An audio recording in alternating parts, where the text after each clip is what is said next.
over to the side. Put the sign on. Okay, here we go.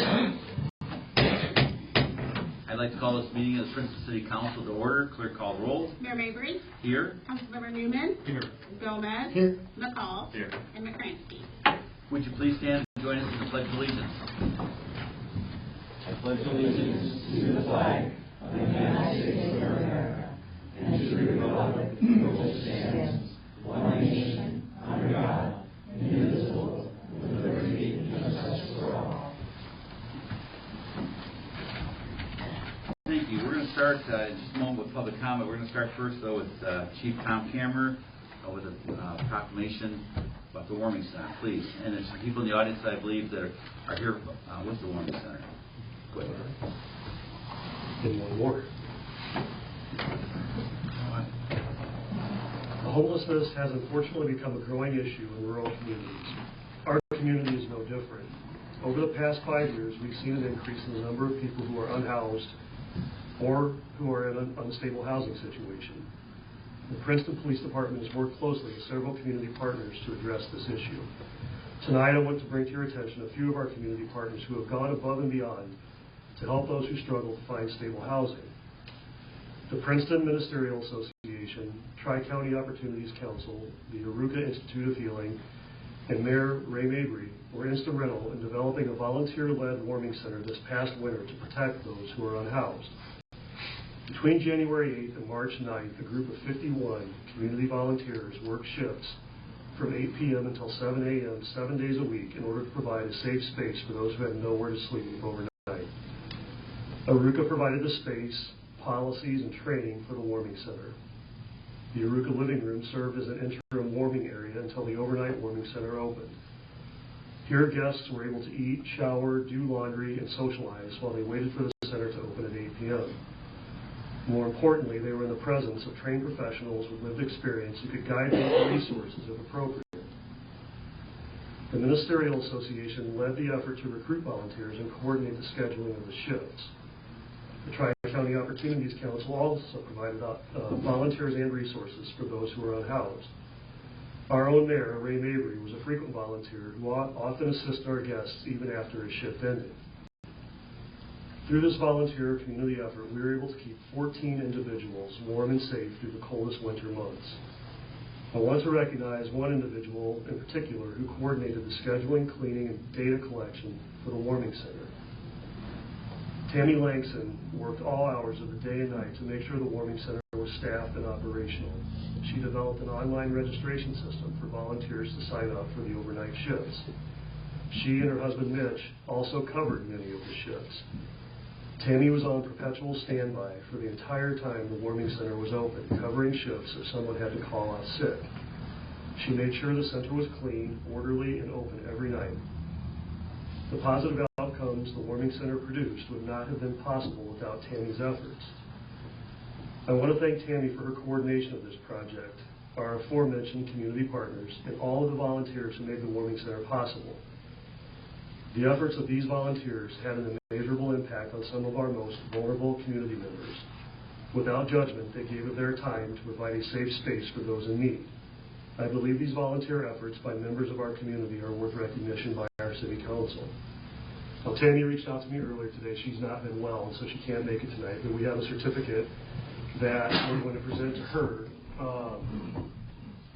Looks like the mayor may have a gift for her here as well.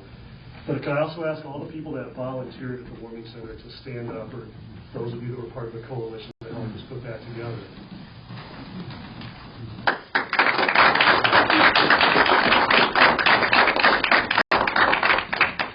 So the City Council is giving this on behalf of our gratitude to Aruka, the Princeton Ministerial Association, the different entities that helped come together and brainstorm how to put together a warming center, because a warming center has never been done in Princeton before. And just what does a warming center look like? It's a very simplistic room that you go into with cots. The cots are spaced about 6 feet apart with a blanket, a pillow, but more importantly, heat, love, and acceptance. And it's a combination of making residents of Princeton and Bureau County, and by and large, they were residents of our community, keeping them warm and safe in a warm environment. So we want to thank the combination of all those different people that have participated. We think about resourcing. She just came in the door here, but I'd like to recognize Carol Alcorn. She's with PADS over in Peru, and Carol's been wrestling homelessness unhoused now for about 20 years. Is that right? Mm-hmm. 20 years. So and the need in Peru and Ottawa is the same in Princeton.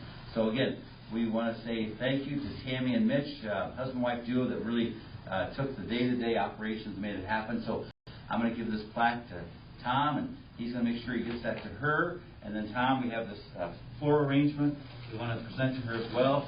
And so you're going to be going there with a squad car delivering flowers. So again, to see Tammy and her husband Mitch, and Tammy's employer, Midland States Bank, we appreciate them supporting Tammy in this operation. So again, one more round of applause.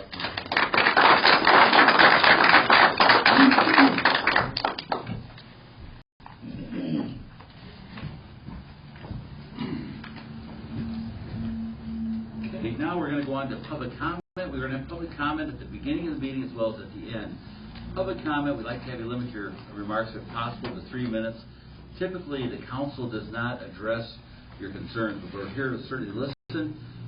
Also, if you stick around for the end of the meeting, we're going to be available for a few minutes to talk to the council members. We do go into executive section tonight, but we'll stick around and visit with you after the meeting, and then we go into a separate meeting to discuss personnel.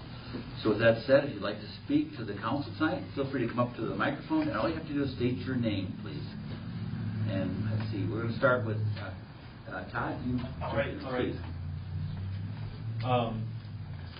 My name's Todd Volker, and the first time I was in this room, I was 11 years old, learning first aid as a Boy Scout. I'll tell you, I live in Ottawa now. I'm a Princeton High School graduate, and did all the Princeton High School stuff. It was a lot of fun, good place. And my parents live in Princeton. And I'm running for the IVCC board in this election. The election is April 1. And let me talk about my background a little bit. I've always been interested in education. I've done some teaching, so I know a little bit about what that's like. I've taught a half dozen or so classes over the years at IVCC because I really enjoy teaching. As I said, I'm a Princeton High School graduate. I've got a master's degree, so I was teaching some at IVCC for the pleasure of it. And since then, I've taught some continuing ed classes at about a half dozen other community colleges.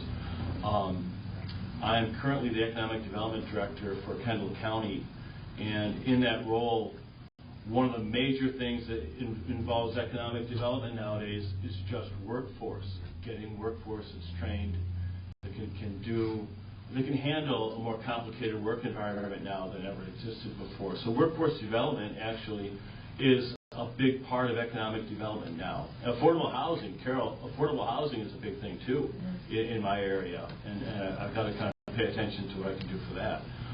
So when I look at my job right now, I deal with Joliet Junior College, I deal with Wabunsee, I deal on occasion with Elgin, and I know the people at IVCC. There's an important thing that you should know about, okay? It's predicted that in the next 15 years, the state of Illinois will have about 33% fewer high school graduates. Just the demographics speak that. Illinois is only beaten by Hawaii, where there's going to be a 34% decline between now and 2041. So what's happening right now with a lot of community colleges is a lot of concern where the students coming from. IVCC has been able to hold its own and do a little bit marginally better than the past year, but looking down the road, especially for a small school, having enough students to fill the school is going to be a big issue. IVCC right now is being proactive, doing what it needs to do. Marketing is going to be a big thing, but outreach to the communities is as well. Right now there's no Princeton or Bureau County representative on the board. I'd like to be your Princeton representative. I know Princeton, my parents live here, I've done a lot in the community over the years. But my take on this is pretty simple, and I'm keeping it short, Ray. Workforce development is something that I think IVCC can stress and do a good job of stressing to attract new groups of students who otherwise wouldn't have gone to a community college. There are groups of students that I think that can appeal to. The program is already strong. I'd just like to be there to make it stronger. Thank you, Todd. Appreciate it. And I'm going to head out. You guys have a good time. very good. Thank you. This is not public comment. This is our reporter. We're glad to have him. Again, Mark? I'm sorry, not Mark. Kent. I'm sorry, Kent, would you like to come up, please?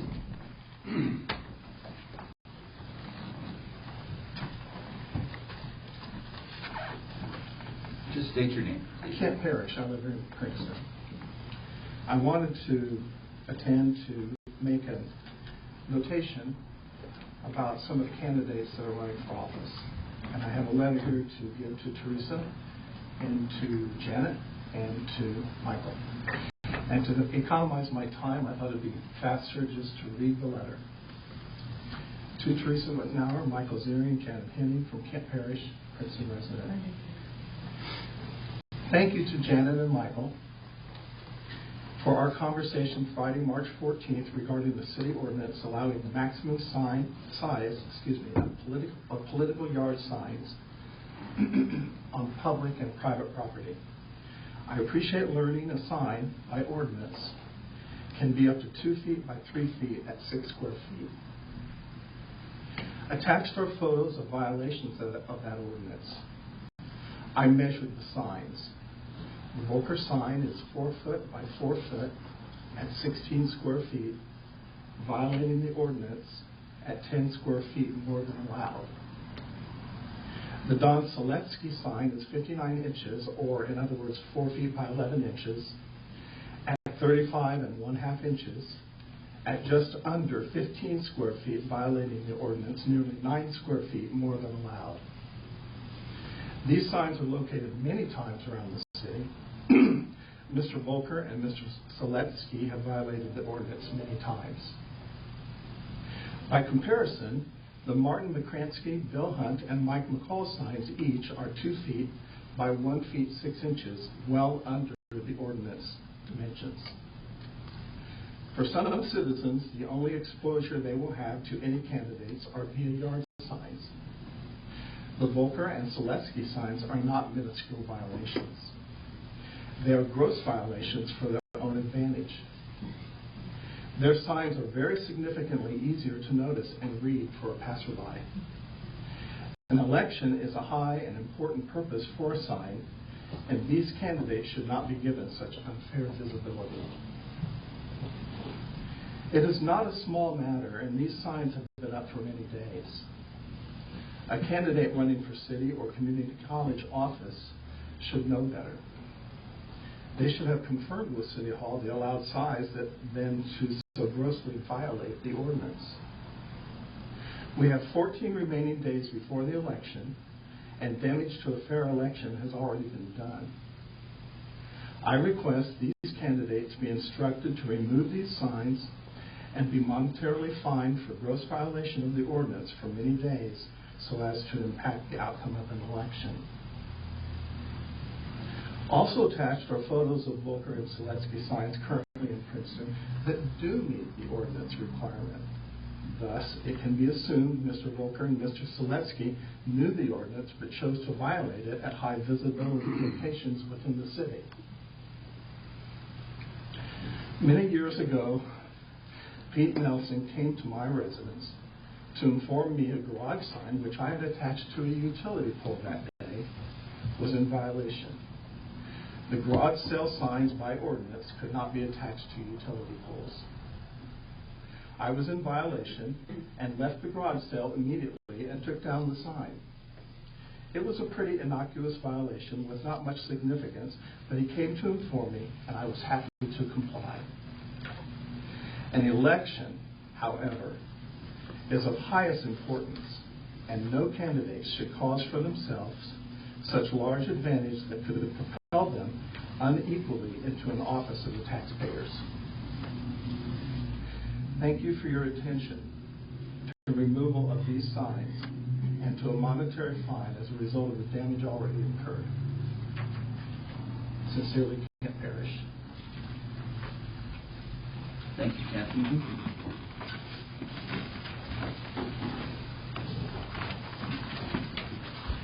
And again, public comment is still in play here right now, as well as at the end of the meeting. If you want to speak, feel free to go up and speak again, please. And just state your name.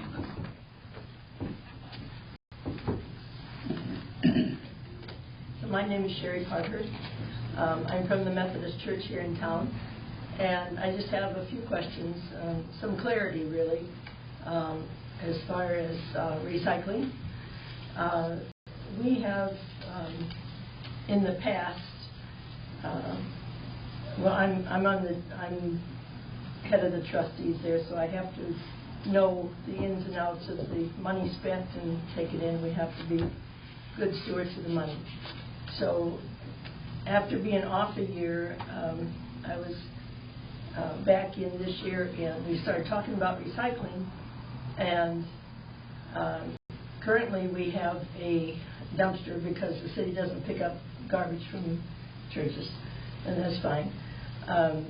But the recycling cost is $600 a year, and that's only every other week. And when you look at your utility bill for your own house at home, it's $16 every month, which is coming to just under $200. And churches and schools are non-for-profit, unlike some businesses. And I would like some explanation, first off, why the churches and schools and businesses are supporting this cost. And I understand this has been since 2019.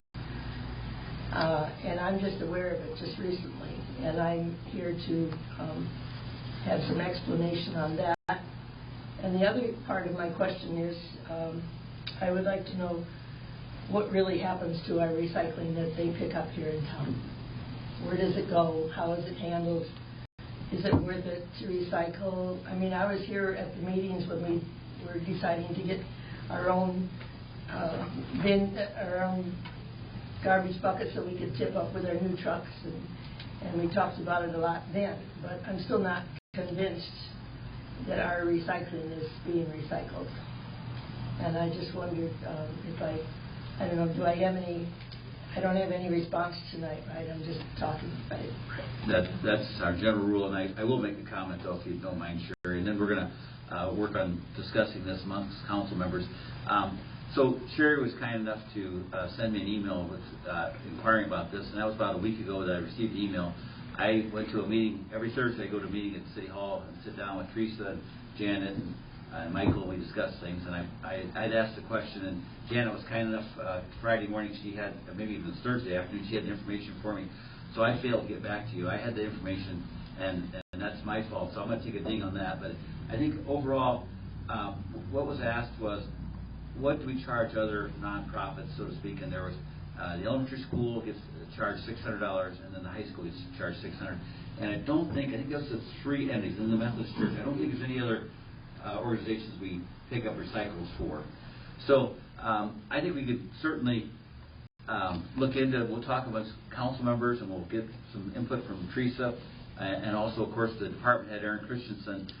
We don't want to be in that business, so to speak, in the sense that we don't want to be picking up trash from businesses, which we don't, and we don't want to really necessarily get into the recyclable business for businesses. But it's been brought to my attention. I was kind of surprised it was $600 because, like I said, $16 a month gets you. And I don't know how many. You have one bin, right, that you put your recyclables. 2 bins. Okay, 2. We have 2 now, but I haven't used them yet because I'm trying to decide if we're actually going to go with this right now.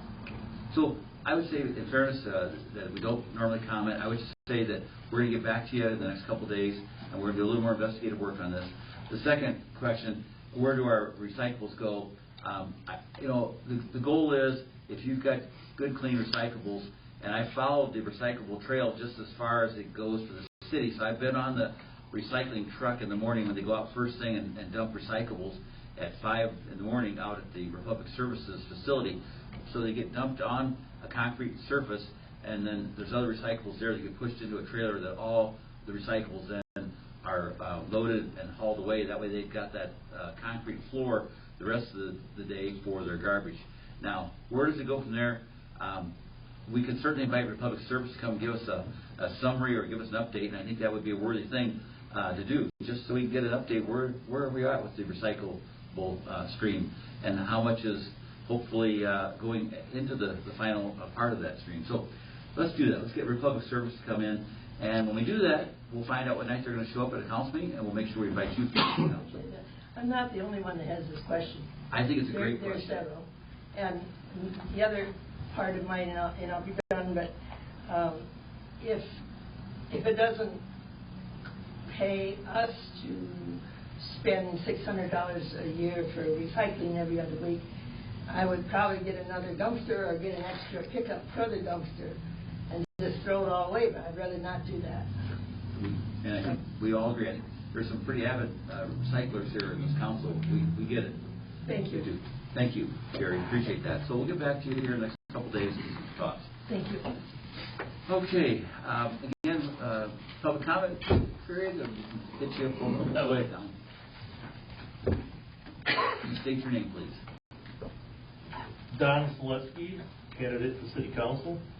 I'd like to address Mr. Parrish. As he stated, none of my signs are on a public utility pole that he apparently put his drive sale sign on. I think all of my signs but one of the big ones are on private property. And what I've really done is I've made good use of color and font size. And that makes my sign appear to stand out pretty well. I am a Princeton resident, a native, and I guess that's all I really have to say on the sign. Thank you. I don't know if we're up for debate here. Let's do this. Kent, did you have another comment you want to make? Well, yeah, in response to that. Okay. I was told by... Let's do this, if you don't mind. I'm not sure how we can handle this in all fairness. We're not into a debate tonight. Okay. So let's do this. If you'd like to stick around after the meeting, we certainly can talk more about that, okay? You good? All right. Appreciate that. Any additional public comments? All right. With that said, we're going to go ahead now and go to the minutes of the regular council meeting, please. I move that we approve the minutes from our regular council meeting on March 3rd, 2025. Motion and second. Is there any questions or comments about those minutes? Seeing none, clerk call roll. Councilmember Newman. Aye. Gomez. Aye. McCall. Aye. McCransky. Aye. And Mayor Mabry. Aye. Thank you. Now, with the invoices with City Clerk Janet Henning. In the Department of Accounts and Finances, we have $86,615.02. In the Department of Streets and Public Improvements, $86,454.97. The Department of Public Safety, $198,203.82. And in the Department of Public Property and Utilities, $777,460.55, with a grand total of $1,148,734.36. All council members present have confirmed the reviews of all invoices and are now submitted for disposition. I move that we approve the invoices as presented. Second. We have a motion and a second. Is there any questions from the council concerning those invoices? Seeing none, clerk call roll. Councilmember Newman. Aye. Gomez. Aye. McCall. Aye. McCransky. Aye. And Mayor Mabry. Aye. Thank you. Next on the agenda, we have ordinance O-25-007. This is an ordinance vacating an alley. This is the second and final reading. I move that we approve ordinance O-25-007. Second. Motion and second. Again, this is a second reading. Is there any questions or comments from the council? Seeing none, clerk call roll. Councilmember Newman. Aye. Gomez. Aye. McCall. Aye. McCransky. Aye. And Mayor Mabry. Aye. Next, we have ordinance O-25-008, authorizing the sale of personal property no longer necessary or useful to the city of Princeton. This is the second and final reading. I move that we approve ordinance O-25-008. Second. Motion second. Any questions from the council? Seeing none, clerk call the roll. Councilmember Newman. Aye. Gomez. Aye. McCall. Aye. McCrankey. Aye. And Mayor Mabry. Aye. Next on the agenda, we have Resolution R-25-008, granting signature authority. I move that we approve resolution R-25-008. Second. Motion and second. Any questions from the council concerning that ordinance? Clerk call the roll. Councilmember Newman. Aye. Gomez. Aye. McCall. Aye. McCrankey. Aye. And Mayor Mabry. Aye. Thank you. Next, we have a special use permit for J. Rain LLC. I move that we approve resolution I move that we approve special use permit for J. Rain LLC. Second. We have a motion and second. If you could, Teresa, are you going to be able to expand on that, or is it Michael? Yeah, okay, please. I can read it back out. No, that's okay. We're good. We're good. Yeah, so this is at 27 East Railroad Avenue. Basically, there's a house and a garage on the property. The house is a rental. The garage she rents out, so she's been using it as a mini warehouse for our code. And this is just making that official via the special use, because it's a use that requires a special use permit. Very good. That was okay with the planning commission. Yes. That thing before us. Okay. Appreciate the volunteers on the planning commission. With that said, clerk call the roll. Councilmember Newman. Aye. Gomez. Aye. McCall. Aye. McCrankey. Aye. And Mayor Mabry. Aye. Now we'll go on to the city manager report with city manager Teresa Whitnauer. In your packet is the Princeton Fire's January 2025 financial report. Second item on here, let me pull it up here because I have it on my phone. This is just more of an announcement for invitation to bid for police department flooring. They'll be seeking bids to resurface the existing concrete flooring of the vehicle bay area inside the Princeton Police Department. Contractor will grind and prep the concrete floor, including repairs to cracks, pitting, etc. Project will include a final epoxy coat, flake, and top coat with polyaspartic. Sounded good. Color to be determined. Contractor shall remove and dispose of all construction debris and material waste. Total square footage is 5,950 square feet. Prevailing wage will apply. Contractor must show proof of insurance with bid. No fax and email of bids. Basically, bids will be due here at City Hall no later than 10 a.m. on April 3rd. And then we'll do an opening bid on those. Lastly, I wanted just to make an announcement that we did have a swearing in of a new full-time firefighter, Tony Machuchuk. Got it. Machuchuk. Got it now. Machuchuk. I'll never forget it. He is, a lot of people probably do remember or have seen Tony. He actually joined the fire department here as a high school intern his senior year, and a year later actually went through the fire academy and obtained his EMT license, and we hired him part-time here, and he has now worked his way up to full-time.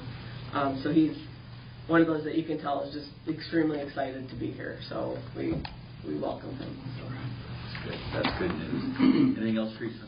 No. That's very good news. Thank you, Teresa. I'm going to go down here to the podium for the next part.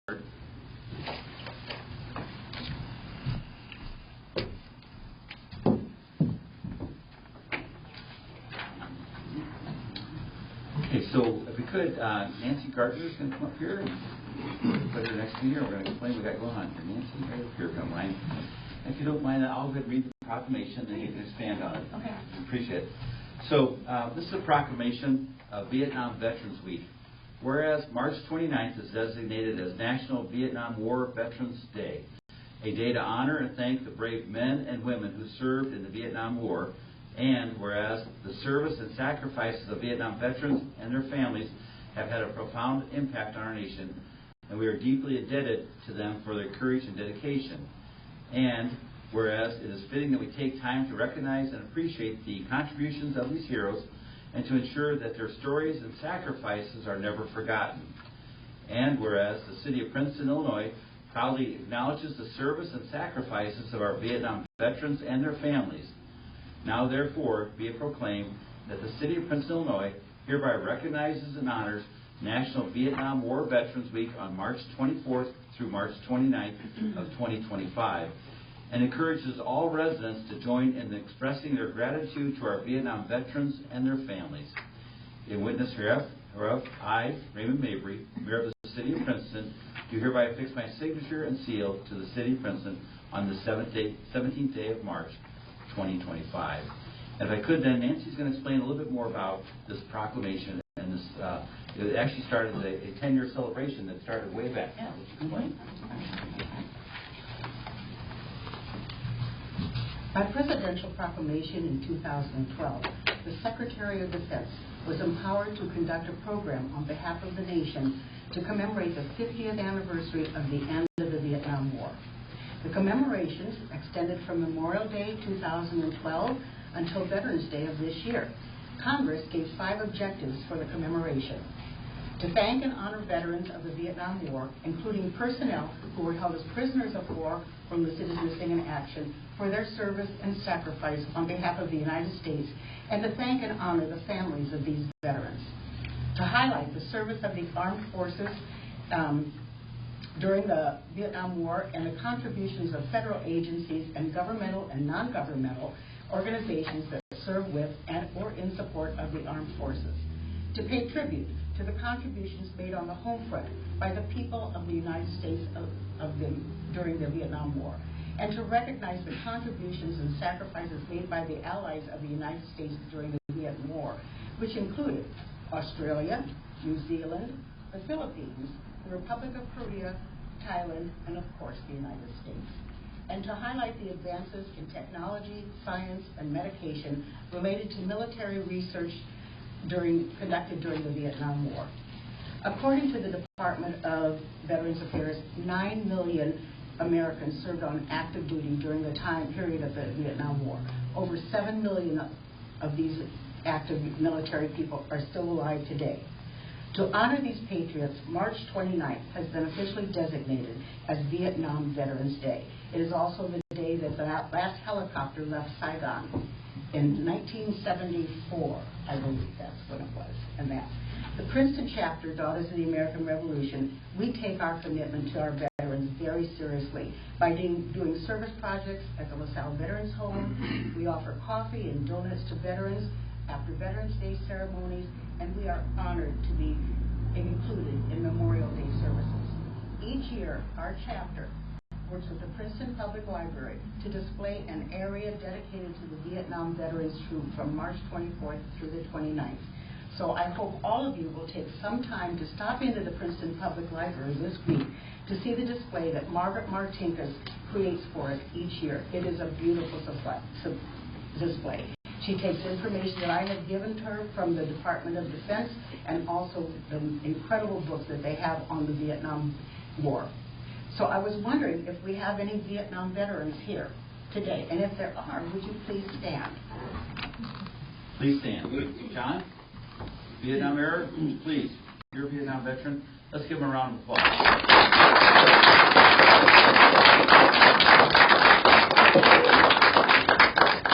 Thank you, gentlemen, for your service. And we'd like to say welcome home. And welcome home. That's right. Exactly. Thank you, Nancy.